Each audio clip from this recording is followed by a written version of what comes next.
We're going to start today's video with a one-question quiz. One of these following items is not a New York hardcore legend. A. Vinnie Stigma.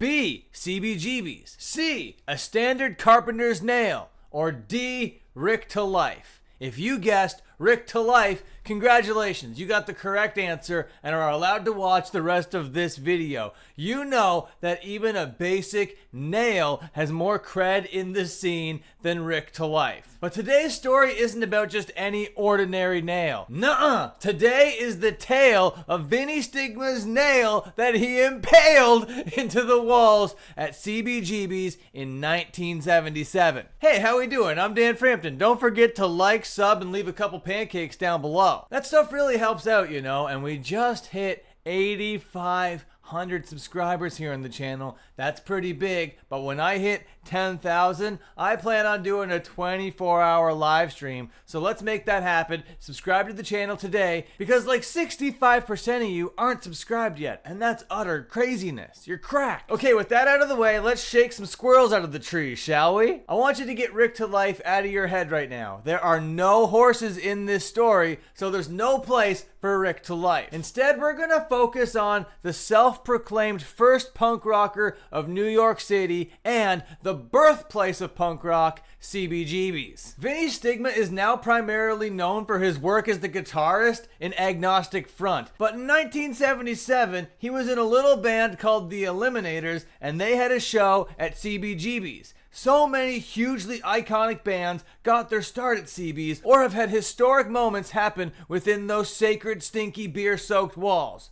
The Ramones, Bad Brains, Blondie, just to name a few names that were molded in this cocaine-riddled refinery. If you do any amount of research whatsoever of any band of this era, you won't go long without hearing the quintessential letters of CBGB, OM, FUG. Now, not many people know that it stands for country, bluegrass, blues, and other music for uplifting gormandizers. What the hell is a gormandizer? Apparently, a gormandizer is somebody who eats to gluttonous levels, but apparently in this context, it means people that listen to music to gluttonous levels? It opened in 1973 and blazed trails all the way up until 2006. It closed its doors for the last time due to a rent controversy, and the final show was headlined by Patti Smith. But this video isn't about 2006 or Patti Smith, this video is about a goddamn nail. So the Eliminators pull up to CBGB's and they notice water all over the floor, mostly likely due to a burst pipe or something. This, of course, is very distressing to the young punk rocker known as Vinnie Stigma.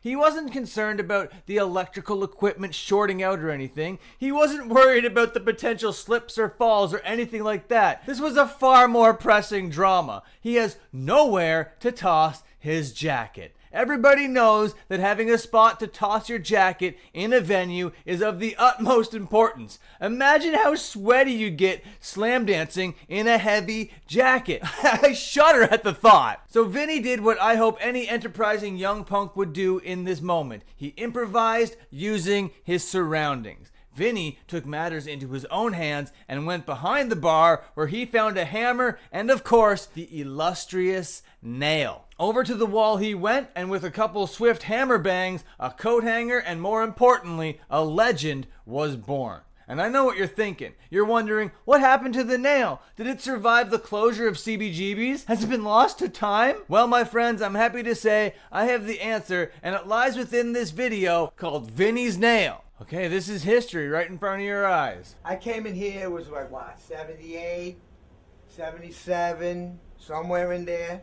Oh, definitely 70s, I know that for a fact.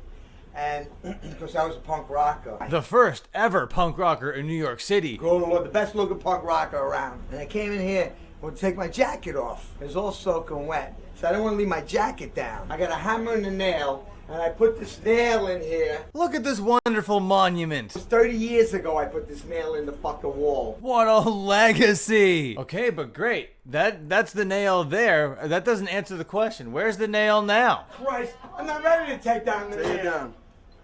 I need a dry t-shirt anyway. Hold on a minute. Hold on a minute. It's a very emotional time for old Vinnie Stigma over here. It's time to take the nail down, and it's bringing back all sorts of memories. They're flooding past. Come on, you got it, buddy. Come on. I Buddy. can't do it, I You swear. can do it. Come on. Pull the motherfucker out of the wall. Come on. You got it. You got it. Come on. Coxa, here it comes. All right, good. You motherfucker, I got it. Hooray! Success! And apparently, according to an article that came out 10 years after the closure of CBGB's, Vinnie Stigma still has the nail and still pulls it out of the wall every now and then, has a little cuddle, maybe eats a tub of Ben & Jerry's with it, you know, it's a very sentimental thing for him. Alright, and that's the story of the nail. I'm gonna get out of here now. See you later.